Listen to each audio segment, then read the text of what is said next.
AP మాజీ CM Jagan అరెస్ట్కి బీజేపీకి link ఏంటి అన్నదే ఇప్పుడు జరుగుతున్న చర్చ. నిజానికి జగన్ తప్పు చేశారంటే సాక్ష్యాధారాలు ఉంటే ఏ పూచీపేచీ లేకుండా ఏపీ ప్రభుత్వమే అరెస్ట్ చేయొచ్చు కదా అన్న చర్చ వస్తోంది. ఎందుకంటే ఏపీ ప్రభుత్వం చేతిలో సర్వాధికారాలు ఉన్నాయి. పైగా సిట్ ద్వారా లిక్కర్ స్కామ్ అని జగన్ హయాంలో జరిగిన దాని మీద గత కొన్ని నెలలుగా విచారణ చేయిస్తున్నారు. మరోవైపు చూస్తే జగన్ ప్రభుత్వం అధికారంలో ఉన్నప్పుడు చంద్రబాబుని 2023 సెప్టెంబర్ 9న అరెస్ట్ చేసి ఏకంగా 53 రోజుల పాటు జైలు గోడల మధ్యన ఉంచారు అన్నది టీడీపీలో ఉంది. దానికి ఇది ప్రతీకార రాజకీయంగా వైసీపీ నేతలు అంటున్నారు. అయితే ఇదేమీ లేదు, అంతా చట్ట ప్రకారమే జరుగుతోందని కూటమి నుంచి జవాబు వస్తోంది. ఇక జగన్ అరెస్ట్ చేస్తే దాని తర్వాత ఎదురయ్యే పరిణామాలను కూడా కూటమి ప్రభుత్వం పరిశీలిస్తోంది అని అంటున్నారు. జగన్ మాస్ లీడర్గా ఉన్నారు. పైగా ఆయన 5 ఏళ్ల పాటు సీఎంగా చేశారు. ఇక ఎంత కాదనుకున్నా వైసీపీకి 40% ఓటు బ్యాంక్ ఉంది. దాంతో జగన్ అరెస్టు వల్ల ఎదురయ్యే పరిణామాలను కూడా పరిగణలోకి తప్పకుండా తీసుకుంటారని అంటున్నారు.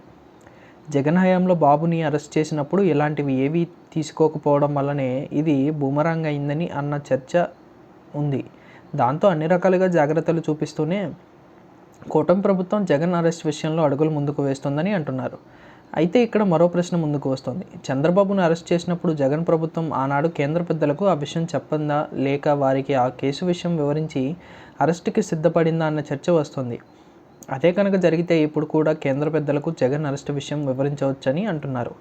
ఇక నాడు జరిగిన చర్చ ఏమిటి అంటే కేంద్రానికి చంద్రబాబు అరెస్టు విషయం ముందుగా చెప్పి చేయలేదు అని అంటున్నారు. అరెస్ట్ తర్వాతనే వివరించారని అంటారు. అంటే డేరింగ్గానే నాడు బాబు లాంటి బిగ్ షాట్ని అరెస్ట్ చేశారు అని అంటారు. అయితే ఇలా చేయడం వల్లనే వైసీపీ చేతికే కాదు ఒంటి నిండా మరక అంటించుకుందని, దాని ఫలితాన్ని 2024 ఎన్నికల్లో నిండారా అనుభవించింది అని కూడా అంటారు. చంద్రబాబు రాజకీయంగా పూర్తి అనుభవం కలిగిన వారు, అందుకే ఆయన ఎలా చేయరు అని అంటారు. జగన్ విషయంలో బహుముఖమైన వ్యూహాన్ని రూపొందిస్తున్నారని అంటున్నారు. జగన్ అరెస్ట్ కావాలని కానీ సానుభూతి రాకూడదు అదే సమయంలో ఏపీ ప్రభుత్వం మీద ఆ నింద పడకూడదు, అందుకే ఈ విషయంలో కేంద్ర పెద్దలకు వివరించే ప్రయత్నం చేస్తున్నారని అంటున్నారు. వీలైతే అన్నీ కుదిరితే సిట్ ద్వారా కాకుండా ఏకంగా ఈడీ ద్వారానే జగన్ని అరెస్టు చేయించే విధంగా కూడా తెర వెనుక స్కెచ్ని గీస్తున్నారని అంటున్నారు. ఈడీ అంటే కేంద్ర ప్రభుత్వ సంస్థ, దాంతో బీజేపీ వారే చేయించారు అన్న చర్చ మొదలవుతుంది. పైగా కేంద్రమే చేయించింది అంటే మ్యాటర్స్ వెరీ సీరియస్ అన్న లెక్క కూడా ఉంటుంది. పైగా ఏపీ ప్రభుత్వం మీద కూడా ఈ నింద పడదు అని అంటున్నారు. ఇక సానుభూతి వంటివి కూడా పెద్దగా రావు అని ఆలోచిస్తున్నారు.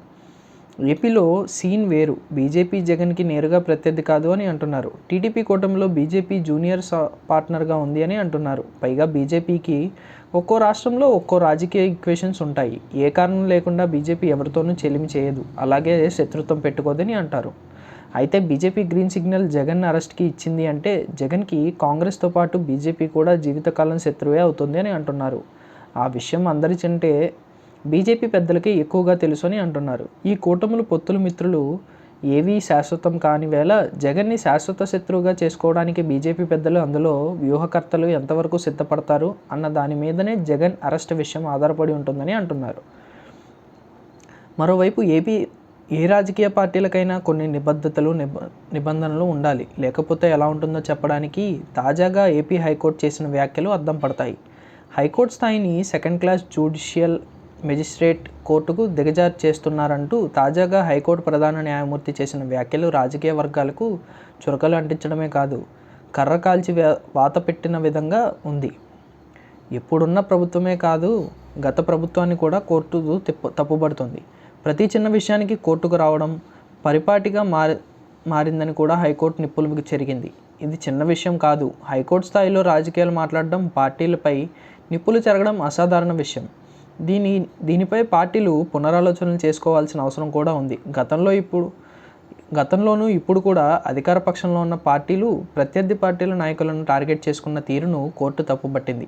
వాస్తవానికి ఈ తరహా పరిణామాల్లో వైసీపీ హయాంలోనే బీజం పడ్డాయన్నది టీడీపీ నాయకుల మాట. కానీ ఇప్పుడు వాటికి మించిన విధంగా దాడులు జరుగుతున్నాయని, వైసీపీ నాయకులను టార్గెట్ చేస్తున్నారన్నది ఆ పార్టీ చెబుతున్న వాదన. వెరసి మొత్తంగా ఏ చిన్న విషయంనైనా హైకోర్టును ఆశ్రయించే పరిస్థితి వచ్చింది. తిరువూరు మున్సిపల్ చైర్పర్సన్ ఎన్నిక సమయంలో కౌన్సిలర్లకు రక్షణ కల్పించాలని వైసీపీ నాయకులు పోలీసులను కోరారు. వారు తిరస్కరించడంతో పాటు నిమ్మక నీరెత్తినట్టు వ్యవహరించడంతో కోర్టును ఆశ్రయించారు. ఇది వివాదానికి దారితీసింది. ఈ సందర్భంగానే కోర్టు ఇరు పార్టీలను కూడా తలంటింది. సమన్వయం, సహకారం లేకపోతే ఏ వ్యవస్థలో అయినా, ఏ ప్రభుత్వంలో అయినా తిప్పలు తప్పవు అని చెప్పడానికి ఇది ఉదాహరణే కాదు, పెద్ద గుణపాఠం కూడా. రాజకీయ శక్తి శాశ్వతమే కానీ ప్రజల తీర్పు ఎలా ఉంటుంది అన్న విషయంపై పార్టీలు గుర్తెరగాల్సి ఉంది. లేకపోతే మున్ముందు ఇబ్బందులు పడతారని అంటున్నారు పరిశీలకులు.